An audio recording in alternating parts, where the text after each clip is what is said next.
AI, you may hear AI a lot this week, that help brands move faster, smarter, and more meaningfully. Under Yannick's leadership, Havas has doubled down on integration and collaboration, not just across teams and disciplines, but across markets, platforms, and cultures. Today, he'll share his perspective on where our industry is headed, how collaboration and technology are reshaping the marketing ecosystem, and what it takes to build brands that don't just keep up with change, they create it. And he won't be doing it alone. He'll be joined on stage by Jim Stengel, President and CEO of the Jim Stengel Company, host of the CMO podcast, and former Global Marketing Officer of Procter & Gamble, headquartered in my home state of Ohio.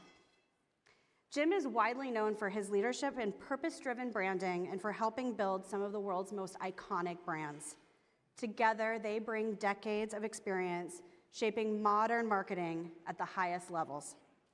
Please join me in welcoming to the C-Space stage Yannick Bolloré, CEO and Chairman of Havas, and moderator Jim Stengel. Thank you. Have a great conversation. OHIO. That's right. Thank you very much. Take care. Thank you so much for being here. Well, hello, everyone. Hello. Yannick and I are going to talk about everything AI and agencies and brands and people and all that good stuff. But before we do that, we need a volunteer from this audience to run an experiment, a pilot, while we're speaking. So I know this is very, very mysterious. Is there anyone out there who would be game to join us in this pilot or this experiment? Anyone out there? Nothing dangerous, huh? You want to, oh, in the white jacket? Could you come forward? I can't really see you. You look like a woman, right? You're a woman? Okay, good. Come on up.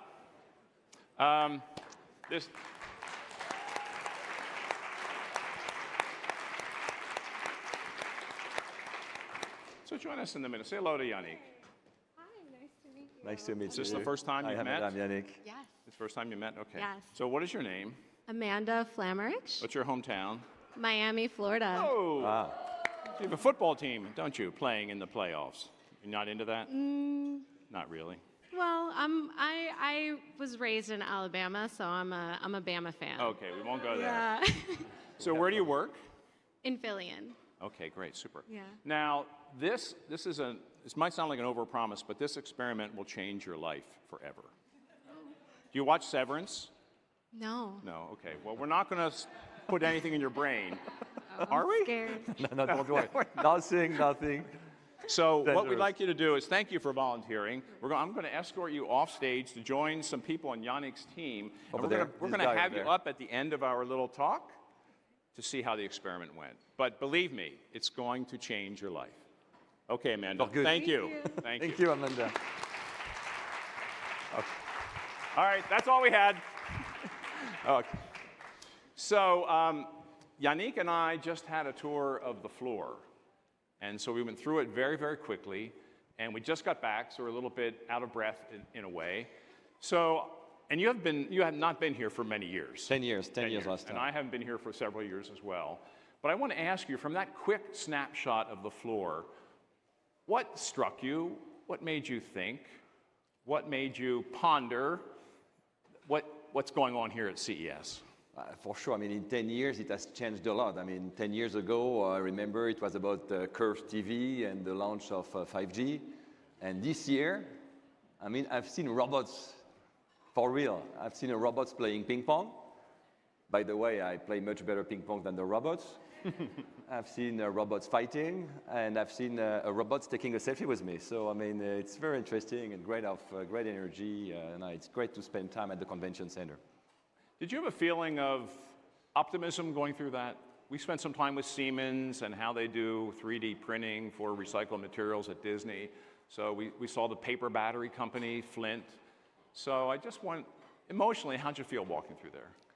I mean, it's fantastic. I mean, to travel the world, I'm coming from Europe, to travel the world and to arrive in this place where you've seen all these brilliant minds investing to create a better future. I mean, it's so energizing, so inspiring. And for sure, all these innovations, you talked about Siemens, some car companies, sustainable companies with recyclable batteries. I mean, it will change the world for the best. It's very inspiring. Now, we're going to get to some big, heavy, good topics and issues and discussion to talk about. But before we get there, I want to make this discussion very personal. So, Yannick, you have a big job, lots of people, 23,000 people, several roles. I want you to talk about what was your first introduction to AI? What do you remember about that? What was your first experience with it? Actually, my first experience with AI was 15 plus years ago. I was sitting in my living room with my laptop, checking on a website, and I was just starting my career at Havas in advertising. And my wife just joined me. She checked on the same website, and we had different ads. Not to do any kind of stereotype, I had an ad for an expensive car, and she had an ad for a dress. But I'm French, I can do stereotypes. And I realized, Sounds so quaint. Yeah, and I realized, I mean, you have to be then intelligent to send the right ad at the right people on the right device. And this was the first time we launched programmatic buying, and then we've been big on. And 2022, like everyone else, November, I discovered Midjourney. I come from the production space. This was a life changer. And a few weeks later, when I discovered ChatGPT in December, I said, oh my God, this is going to be transformative. This is going to change everything. Yeah. So let's stay with that transformative idea. How has it changed your life? And I'd like you to speak as a leader, but also a human being, as a husband, a dad, a friend. I guess, if you're at CES, you are all using AI a lot. So I guess like anybody else, the first weeks I was using AI as an assistant to summarize long emails, to translate documents, these kind of things. So I get a bit in productivity, but it was not like life changer. But a few weeks later, I understood how it worked. I learned how to prompt correctly, like comprehensive prompts. And AI became much more than an assistant. It became a thought partner. And when you're the CEO of a company, sometimes you're alone and you don't really know how to articulate your thinking, how to develop a clear vision for the future. And using AI as a thought partner has changed my life. And you were saying, I was a dad. I'm a dad of 4 daughters, between 12 and 22 years old. And trust me, when you're a man, to understand teenage daughters, it's not always easy. So it helped me to become a better dad, which might be the most important. So you have a unique perspective into the upcoming generation with 4 daughters, 12 to 23, you said? 22, yeah. 22. How do they use AI, and are they positive about it? Yeah, it's interesting. Especially the 17 years old, 19 years old are using AI a lot. And with students, it's very interesting how they use AI. Some students are using AI to do their homeworks, which at the end of the day, I think it's just a waste of time. And some others are using AI to understand, to get better. They take picture of their exam, and they ask AI to challenge how they could have done better. And when you're using AI smartly, when you're a student, you can become a kind of super student. So I really encourage every parent to try to teach their kids how to use AI smartly to become a better person, not to replace yourself. We were walking outside here, coming back from the floor, and passing all these companies. Right? There's just so many firms here with all sorts of interesting offerings. It must be hard to be a CMO. Huh? It's hard to be a CMO, yeah. I can vouch for that.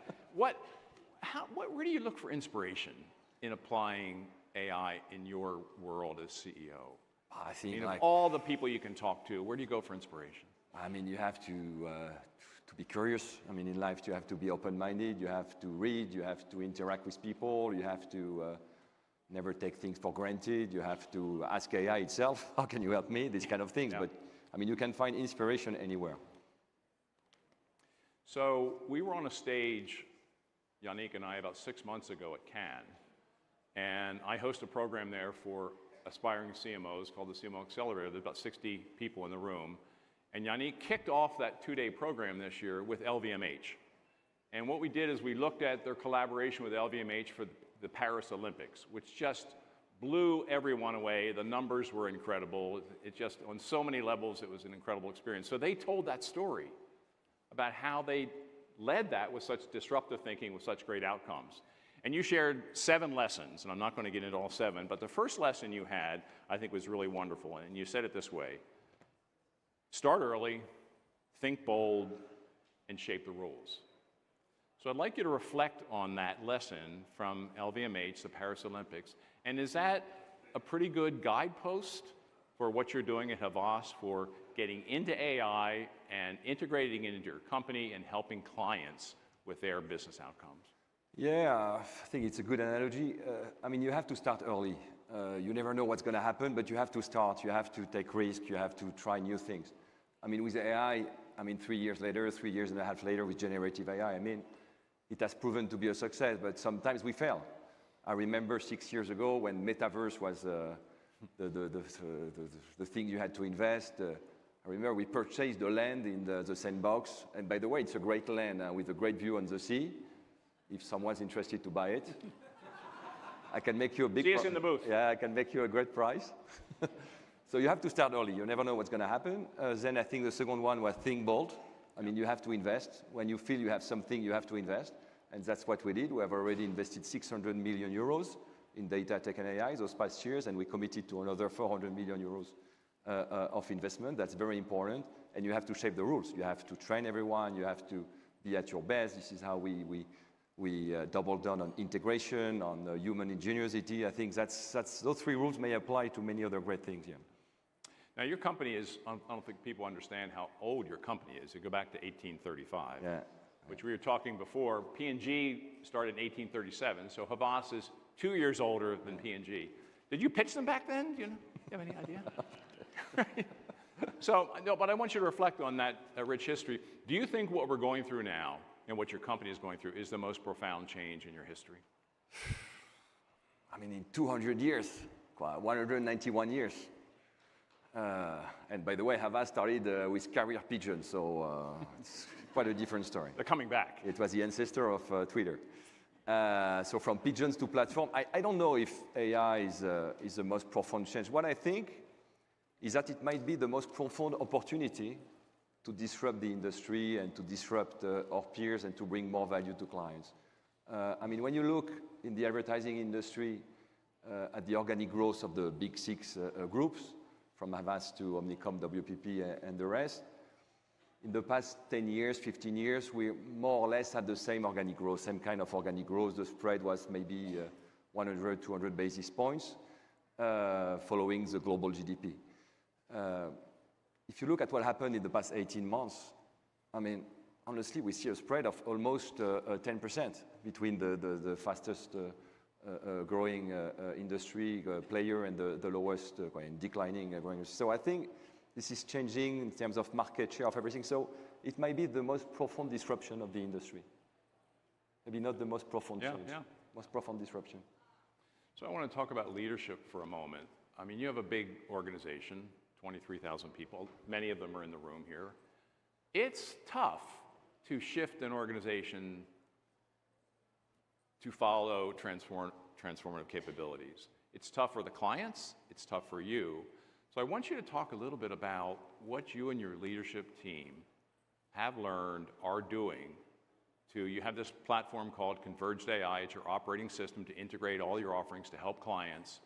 How are you changing the work, changing the training, changing the development of your people with your leadership team to be sure all 23,000 people are energized by that, are educated, and are activating with clients?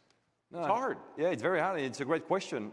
In fact, what we didn't want to do with our leadership team is to replicate what happened in our industry 15 years ago, 20 years ago with the digital booming. At that time, and this is when I joined Havas, I was very surprised because in the industry you had, I would say, half of the people were in charge of digital and the other half were in charge of what we called offline or traditional media. And those two groups were not really communicating together. By the way, it was the people below 30 years old, 35 years old who were digital and vice versa. And the digital people were saying, and traditional media is dead, TV is dead, print is dead, everything's dead. And the traditional people, I must say, were saying digital will never work. It's just a fashion, it's a buzzword. And at the end, it was a combination of two. So what I wanted to make sure with AI, what we wanted to make sure with AI, to make sure that everyone, every 23,000 employees at Havas, were fully trained around AI. So first, we needed to create a clear vision, just to make sure that the leadership team, the executive committee, agreed that AI was a revolution. And I can tell you, after one discussion, 1 hour discussion, we agreed that we needed to go full on AI. We even needed to pivot to become an AI-first driven company. which is not something that we needed to take lightly. That's something very important to people. So we created all the trainings. We created certifications. So for instance, next week, we are having our leadership meeting with 150 leaders coming from the world to Europe, to our headquarters in Paris. And in order to attend the leadership meeting, you have to receive a certification that you are proficient in AI. Now, it's been 3 years that generative AI is here in the market. So for me, AI has not to be something in the future. It has to be something in the present. We have to implement AI now. So we have provided people with tools, with trainings. And I would say that what I want to do is to have 100% of the people becoming AI experts.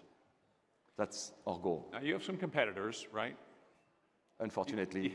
Do you feel like this is a great opportunity for your company to differentiate further?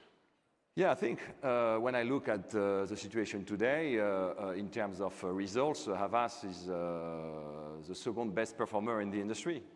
And it's interesting because a lot of people are asking, does Havas has the scale? Because still we are a large company, 23,000, but our competitors can be bigger. And with the merger of the two American players, they're going to be even bigger. But at the end, what I'm saying, when you have enough scale, it's even better not to be too big. Because when you have to move in times of changes, we are more agile, more nimble. So I would say that our scale makes us by far the strongest challenger of the industry. And our clients seem to like it. When you look at, and talents like it, I mean, they all love to work at Havas. And when you look at the number of clients that have joined us those past 12 months, I mean, it's crazy. I think 2025 will be by far one of the best years in terms of new business in the world. So this has really helped this AI transformation. We'll talk about clients in a moment, but I want to stay at the leadership theme. You talk about what you and your leadership team are doing with all your people and the meeting you're having, so on and so forth. But I want you to reflect a bit how you are leading differently. And how is your job and what you do and what you pay attention to and how you operate different from what it was 5 years ago?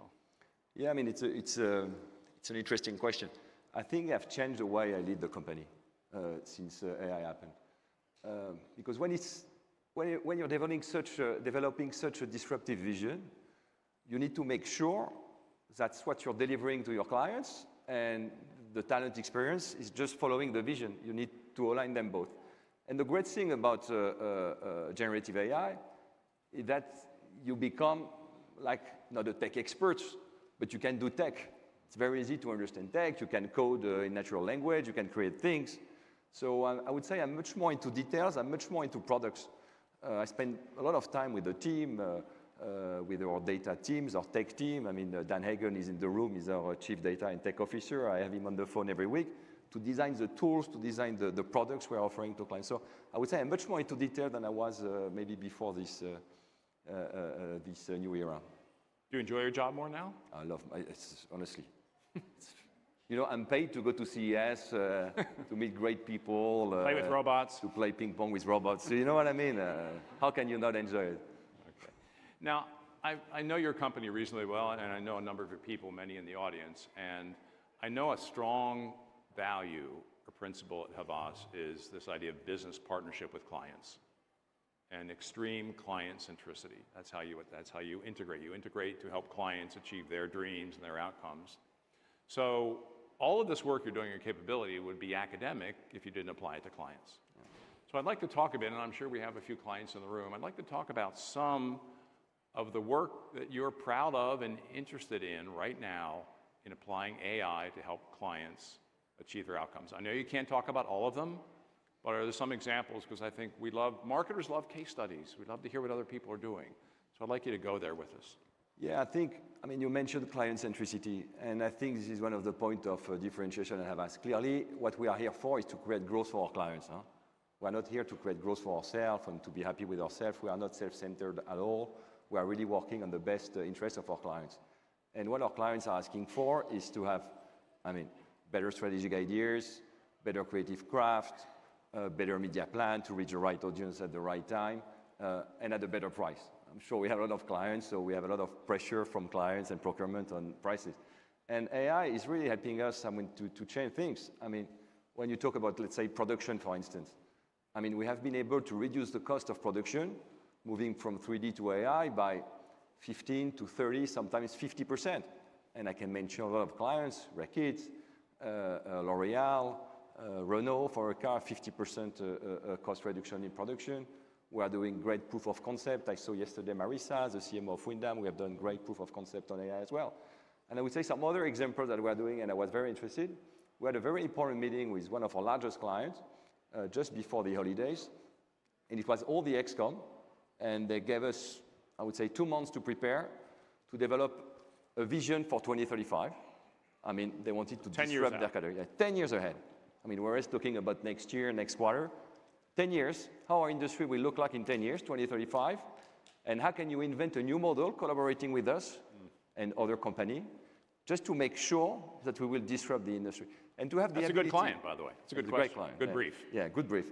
And 2 months, I mean, we really worked a lot during the past 2 months. I'm looking at Donna or Peter. But it was quite an interesting meeting to develop this vision and to have the time to work as a business partner, not a supplier. We like to have this direction that we work together, and together, if we develop a long-term vision and if we trust each other, we can really outperform the market. Do you and your team feel that clients are embracing AI smartly and fast enough, generally? It depends on the clients. I would say our industry, honestly, was the first to move to AI very early on. And then some clients, I mean, they knew about AI, but you know, they fear for compliance, security, if you take, let's say, the banking system or the health system. So that was a bit later. But our role, I would say, as a marketing agency is to help and to lead, I would say, is to lead our clients to the future. So that's why we're here. That's why we believe we are bringing a great value to our clients. Now, I want to talk a bit about, we're talking about your company and AI. I want you to sort of helicopter up a bit, and I want to talk a bit about the industry. So what do you think? I mean, it's in a way, it's a question this client asked. 10 years out, maybe we can even say 5 years out, how do you think this is going to change this industry that you've spent your career in? I have too. Media, creativity. Yeah, I mean, the question, design. and I will maybe, if you allow me, Jim, I will answer from the lens of investors. Because as the CEO of a publicly listed company, we are meeting investors after every quarter with roadshows. And the question today with investors is this industry an AI winner? Or is this industry is an AI loser? And basically, they invest in AI winners and they sell or short AI losers. And the question is not very clear about advertising. We have a lot of investors and people believing that we will all be replaced by ChatGPT or Gemini in terms of strategic ideas that clients can do by themselves, advertising, creative campaigns, doing media by themselves. It's not working like that. That's no, I mean, if you want to, I mean, our job, what is our job? I mean, it's to create desire for a brand, to create brand preference, pricing power, and you cannot do that without a big strategic insights, a big strategic idea. And at the end of the day, what makes the difference is the people behind the machine. I'm sorry to state the obvious, but AI by itself will not create a campaign that will bring you value. AI, driven by the best people, by the best talent, will make a difference. And what we say at Havas is that agencies using AI will replace agencies not using AI, for sure. But at the end, I believe agencies will continue to bring value to clients. But then if you look at it, you have to look at the threats. Because you look at the opportunities. I believe AI personally is an opportunity for our industry. But you have some threats. First, you have the threats on jobs. Let's be clear, for some jobs, AI is getting some jobs redundant. So, I mean, they have to adapt. We believe at Havas that we can absorb the growth, like say 2 to 3% a year, without hiring new people. So that's why we are training all our people and pivoting to an AI-first company. So job. Second threat is around hallucinations. I mean, you cannot 100% trust AI. Even if the hallucination rate is 1 to 2%, depending on the LLM you're using, it still can happen. And when you have like a big presentation for a client, I mean, you don't want to mess up and give wrong numbers, wrong source. This cannot happen. So that's why we are training our people to do comprehensive prompts to understand how to limit those hallucinations. And by the way, if I may, you need to gain experience to use AI well. You need to have developed for yourself some critical thinking capabilities. So maybe it's a bit contrarian, but I think it will be easier for grown-ups, for experienced people, to use AI at its best than for juniors that, by nature, don't have the same kind of experience. And the third threat, which might be the biggest, is data privacy. Because if one day one of our agencies uploads clients' data in the cloud or whatever, and it becomes public, this will be a catastrophe. And this is why we have been working those past 18 months on launching a new portal using large LLM, using agentic capabilities that we are launching today at CES. So if you allow me, Jim, maybe to play a short video and to officially launch our new platform called Ava. So please, ladies and gentlemen, meet Ava. Hi, CES.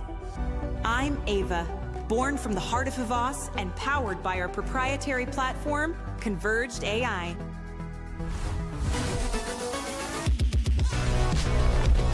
I help our people go from brief to breakthrough in record time. With one prompt, they can instantly connect to all Havas's knowledge in seconds, digging deeper into audiences, identifying more opportunities to reach the right people at the right time, building agents without code, making our people more powerful than ever. Security, compliance, and privacy are built in so everyone can boldly go where few LLMs can. GPT-5, Claude, Gemini, the best models are all here to power new solutions for clients. This is limitless, supercharged creativity at Havas. Great to meet you.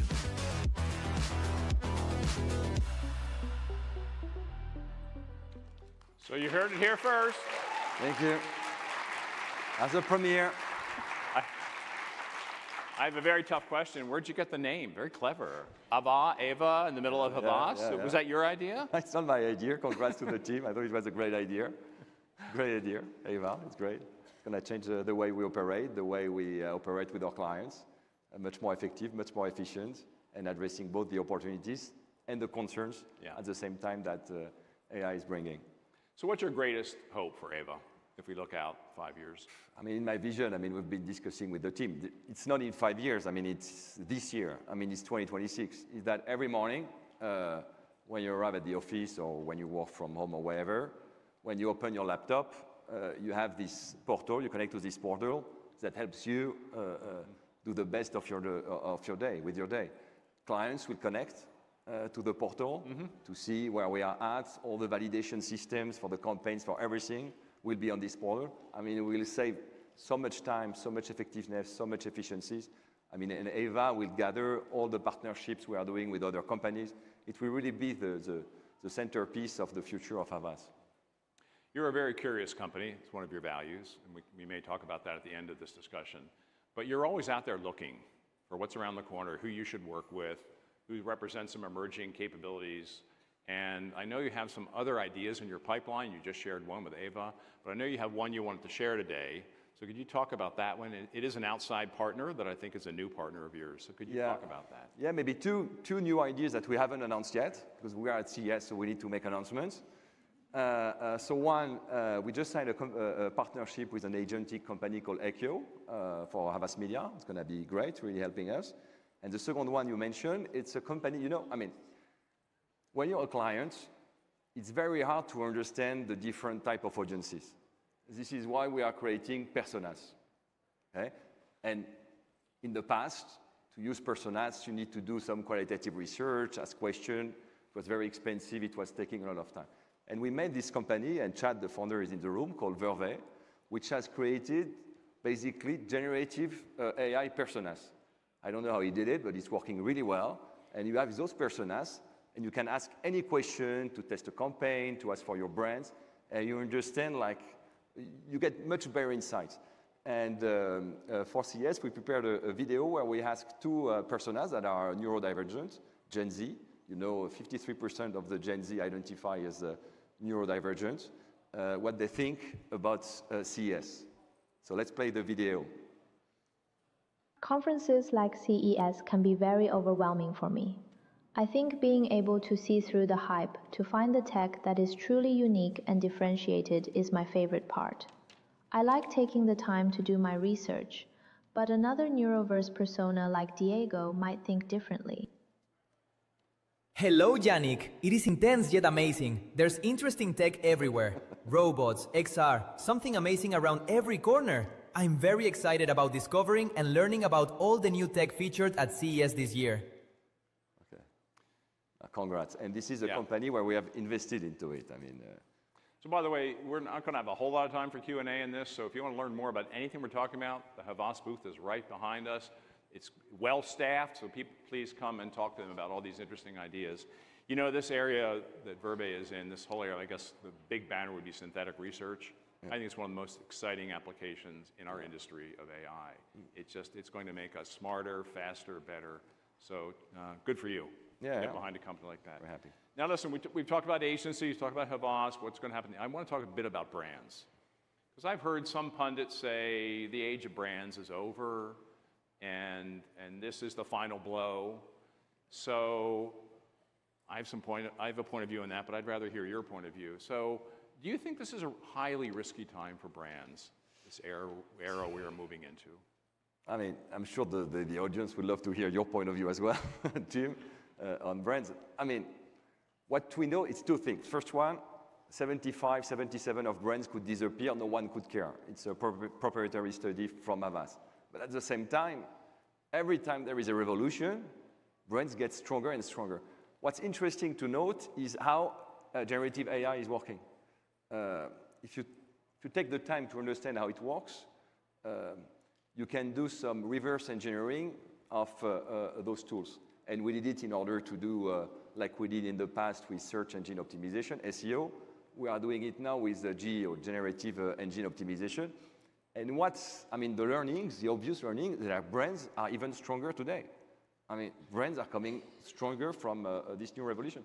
And today, in the world we are living, it's hard to know what's true, what's not true. I'm sure you have all seen all those videos on social networks. You don't know if it's real or not. And brands, I mean, as long as they have great CMOs and great foundations, solid foundations, brands bring trust. And I think in the world where you don't know what's true or not, to be able to trust a brand will be even stronger. No, what do you think?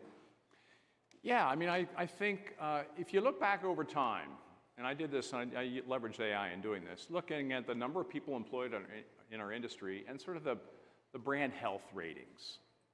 And you go back to radio, and TV, and internet, and mobile, and social, and now AI. You know, actually, the number of people working in marketing has grown through all that. It's changed, but it has grown.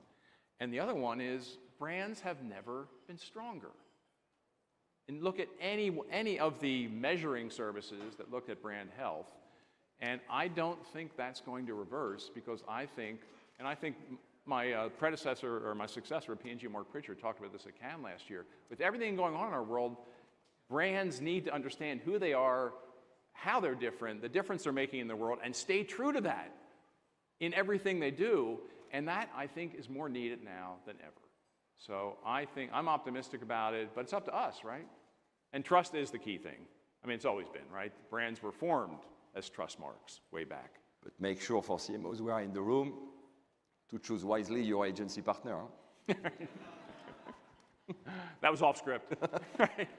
It's good. Now, before we see if Amanda's still around, or if she's changed, or if her life has been transformed, I do want to talk a bit about, you have a strong philosophy, and I've heard you talk about this several times, about arrogance, avoid it like crazy, stay humble, and stay curious. Now, those sound like platitudes maybe, but it's how you live them. So with all these people in the room, some with agencies, some with tech companies, some with clients, could you talk about how you activate those values in your life, and how you and your leadership activate those values? I mean, it's the question about culture. I believe it's very important for a company to have a strong culture. Our culture is really around curiosity. It's really about never become arrogant, never take things for granted. I mean, Havas has been here like 200 years, almost 200 years. And we've seen a lot of changes in the industry. And I think it's important always to try to reinvent yourself, to think out of the box. And even when you're performing, which is our case, instead of saying, okay, we are there, Havas is doing well, let's, no, it's time to accelerate. It's time to accelerate. And I'm very happy to fantastic people. I mean, most of our leadership team that came from the US and Europe today. We have great people. And teams at the end of the day, it's what makes a difference, because we've been talking a lot about AI, tools, tech, which of course is a huge disruption. But at the end of the day, I mean, this year we have been onboarding a lot of new clients. And every time we win a new client, I tend to meet with the CMO or the CEO or the person in charge, and I ask, why have you chosen to work with Havas? I mean, we didn't know each other before, we had no previous relationship, you have been pitching the 6 holding companies, so why Havas? And in 100% of the answers, it's always the same things. Your team and your tools. So you cannot oppose one with the other. It's to have the best team, the most motivated team, with the best tool. And when you have both, which is our case right now, we are on a good run. So you want to be seen as an AI. I'm becoming arrogant. You want to be seen as an AI company, and the multiples are very different. AI, but fueled by human ingenuity. Okay. At the end of the day, it's really important to find the balance between the two. Yeah. Really important.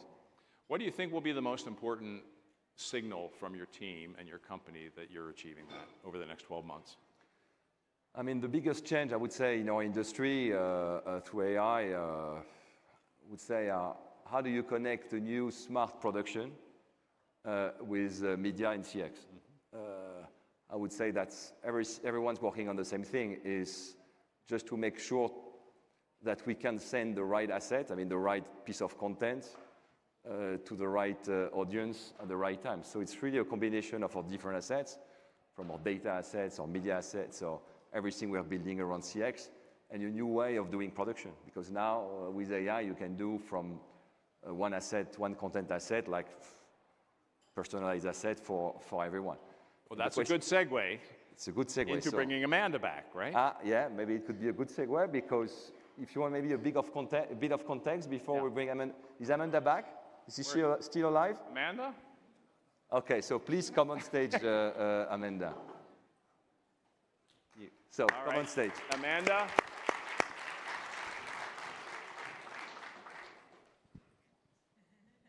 So Yannick is going to give us some context, but what's your life been like the last hour? I feel like a new woman. Don't exaggerate. Come on over in the middle. You feel like a new woman. Do you think you have a career change? Oh, I don't know. My bosses are probably not. I'm happy where I am. Okay, good. Yannick, do you want to set this up?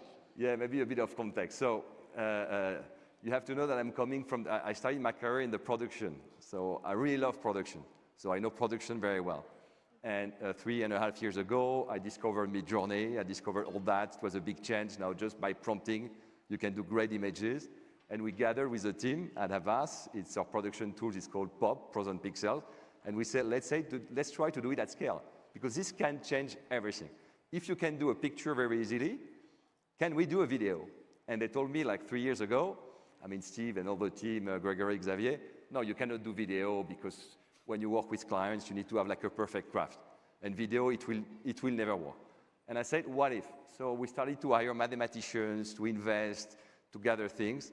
And we have tried those past 3 years to build the best production tools that exist in the industry, working and partnering with the best players, I mean, Adobe, everyone, and just to make sure that we can add our data and tech stack on that. And what you're going to see right now is just from a picture. So I think my team, if I'm correct, they just took a picture of you, like 20 minutes ago. They took a picture of you, and you are all marketing professionals. So please see what you can do in 15 minutes from just a picture to a movie. So please launch. This is Amanda's first movie trailer for her new career in Hollywood. Let's bring it on. In a land where legends die hard, one soul ride alone, with nothing left to lose.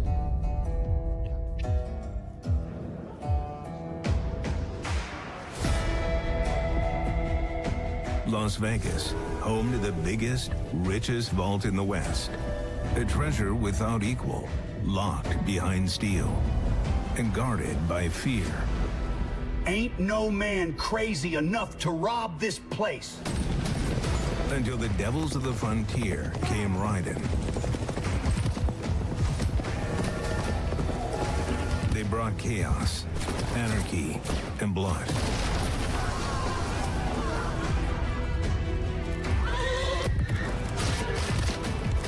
But when the sun sets on the frontier, the true enemy rises.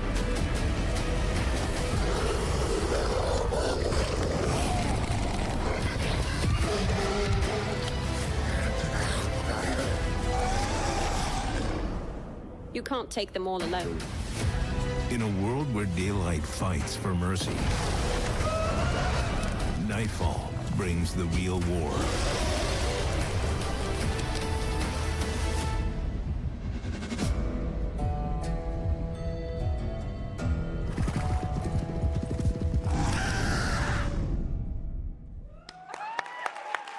All right. How's it feel? First movie. It feels amazing. It's a blockbuster hit. I hope you all come out to support me. I'll have my agent call your agent. And I'm shocked. Yeah, that's about it. I'm out of words. You're a good sport, Amanda. Thank you. Thank you so And much. thank you, Yannick, for a great Thank you, discussion. team. Thank you, Amanda. Thank you, everyone. Thank you, everyone. Have a great CES. Happy you very New much. Year. Thank you so much. Thank you, Amanda. Thank you. And you can try it at the Havas booth if you want to star in the movie. Right. Thank you very much. Bye-bye. Auditions at Have a the great Havas day. booth. Thank you so much. Brilliant, Yannick. Brilliant, Jim. All right, everyone, we're going to take a quick lunch break, but we will return at 1 p.m. for our next session. Thank you, everyone.